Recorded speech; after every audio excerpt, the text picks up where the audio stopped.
Today, they just announced Forza Horizon 5 is once again going back to where we expected. Absolutely nobody saw this coming.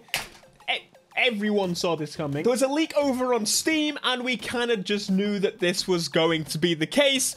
Forza Horizon 5 is going to get a Hot Wheels expansion. Now, by the look of this expansion, it honestly looks like a mix between the current island and the all. I don't know. It's a remix. Ultimately, it's kind of what you come to expect. If you've played Forza Horizon 3, you'll remember they did the very same thing. They did this expansion, and honestly, there are room for improvement. There is a potential here that they're going to allow us to build tracks, piece them together, and, well, do all those things that we couldn't really do in the previous game. We could create events, but the issue was, well, as you can imagine, you didn't have the creator to piece these things together. You could create events based on their current tracks, but this is going to be super cool. Of course, we already had a Hot Wheels game recently. It was actually really good, so I would recommend that if you're megally into Hot Wheels. However, a Forza expansion of Hot Wheels, the first expansion for Forza, is actually here, and it comes out July 19th. I'm going to have a bit of a deep dive on this because, quite honestly, things I think need to be picked upon and said and mentioned.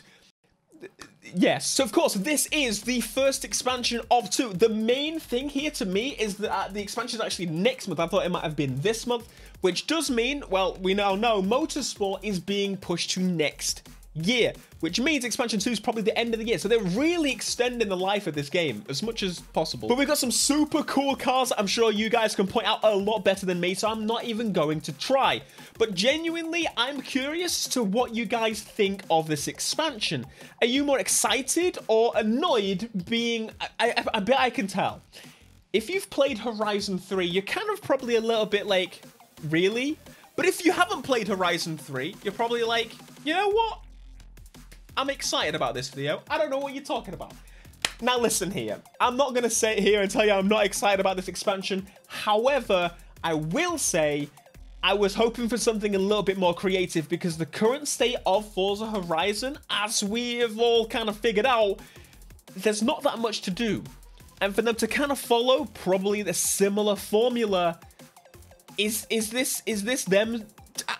Yeah, I don't want to say it. I don't want to be rude, you know. But I think the coolest thing about this is genuinely going to be the creation side of things. We've already tried to make ramp tracks and stuff, and so that's maybe what they saw. They saw us trying to create jumps and stunt events like in GTA, the Cunning Stunts update. And then they took it and decided, yeah, let's make an island based on that and go crazy with it. And then, of course, people can hopefully, we can place pieces, maybe even in the base world, and create some really fun, cool events. Maybe some new power-ups, maybe some new all is to play for right now. All is to play for. And honestly, I'm actually looking forward to it. Do I think it's going to last very long? Probably not, but it's still good fun. And if you wanted to get back into Forza Horizon 5, well, this is a good time to do so. Now, if we go down to the description, it does tell us a little bit more information. So, calling all Daredevil drivers, blah, blah, blah. Explore the most extreme tracks ever devised. Design, build, and share your own Hot Wheels adventures with 80 distinct snappable track pieces. That is very freaking cool. The build-up might actually end up being better than the actual Hot Wheels game one. There was a few issues that I had with it. 10 amazing new cars, including the Lightning Fast 2021 Hennessy Venom F5. Was that... Oh, I guess it wasn't. I genuinely thought for a second that we already had that car. I guess I'm wrong. So do let me know what you think. Are you excited or are you kind of skeptical about this? And what do you think of the trailer? I thought it was okay. It was okay. Now, reeling back the excitement a little bit, just to give you a level-headed view, they already did this. Whether you got to try the expansion in Forza Horizon 3 or not does not matter in what I'm about to say. You can be in either camp. I am on the side that I think they really didn't need to do this Hot Wheels expansion so soon, but there are people that are going to enjoy it, and I'm glad for them. The discussion here is that they are clearly not learning anything. It has been months and months, almost half a year, over half a year, since they launched the game. That is enough time for us from launch of when we all played for about a month, and we all collectively had a massive sigh in that what is new here. The new creation tools and all that, of course, yes. But in terms of the playability and how the game plays, there's just nothing different. We are all quite collectively kind of disappointed with the state of Forza Horizon 5, and this expansion does not fix the problem, and we have been waiting months for this, a lot longer than normal. Granted, that could mean a better and bigger expansion, which I should hope so. If not, that's a big problem, because normally the expansions are a couple hours at most. I would say a week if you're like properly smashing it out. Is it whatever? It doesn't matter. This has had a quarter of the game development time that the next game's gonna have. We are not insane. You know the definition of insanity is doing the same thing over and over again, expecting things to change. And I don't want to go into this expecting, oh wait, no, but, because that's how I've been for so many games now. Like, I'm very much looking forward to playing it, but I know to keep my expectations low.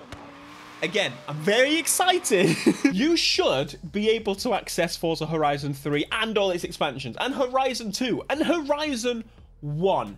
The fact that we can't does make me a little bit worried in a few ways. If I was told to write a project, and this project was going to take 2 years to write, and you have to write, it's going to be the best one ever, you gotta smash it out the park. How much effort would I put into a game or a project of any kind if it was going to be thrown away in 3 years' time? I would put less effort in. I don't know about you. We always complain about EA being all big, dark, evil EA. Oh, God, we hate EA. Oh, we hate Ubisoft. All the big companies. But when it comes to Xbox and PlayStation, you're not allowed to say anything negative, is generally the case. However, I usually think those two, and Nintendo, the main companies, have more issues than the other publishers. I don't know why we always pinpoint the issue on the smaller guy in this case. Need for Speed, for example, they only just got rid of the run. That was after, what, a decade plus of being available to purchase? The licenses are purchased for that or extended for 10 years after the game came out. It is insane that you could still buy that game up until, what, last year? The fact that that's still the case, well, was the case, is really, really cool. I wish it was on forever, of course, but most racing, even PlayStation did the same with Drive Club. The license is expired after, what, like 2 years? I don't quite get it. If you're really planning to delist the game that they've been working on and just having a pillar to show the progression between the games, the only way you can really do it is, of course, by buying the disc or going back on YouTube and going back and seeing what the game was like. Other than that, you cannot touch it. People always praise Horizon 3 for being one of the best, but I think that was just one of the peaks in in the franchise history. It was one of people's first games, or first games they properly got into of the Horizon game. When people finally got the new generation consoles and they could properly try it. I think it's just a pillar in time rather than it being like the best game. Because if I'm completely honest with you, Horizon 5 is better than Horizon 3. There's just, I don't understand what Horizon 3 does better than Horizon 5. Horizon 5 does everything and a few more things than compared to Horizon 3. But either way, that's a tangent. How can you expect them to put so much love into a game for it to then be discarded literally 3 years later? That makes, I just wouldn't bother. If you told me, you know, oh yeah, if your GCSEs, your exams that you do, yeah, you can work towards it for 2 years, which we do, and then after 3 years you get it, just gone. I wouldn't do it. I would not even, I would have refused. I would have been angry. I would have been upset. But of course, overall, very excited for this expansion. Please do let me know what you think. Are you happy? Were you expecting something else? I kind of wish I saw something else. But what this does mean, hopefully, is that this is the small expansion, because normally that's the one we get first, the kind of lesser creative one, and then we get the more creative one soon, which hopefully means we don't get one of those random islands where you go find treasure and it rains or something. That would be pretty nice. Be sure to smash like, subscribe if you are new, and of course, if you want some more Horizon 5 with a little bit of reality dosed on top, you're in the right place. Until next time, peace.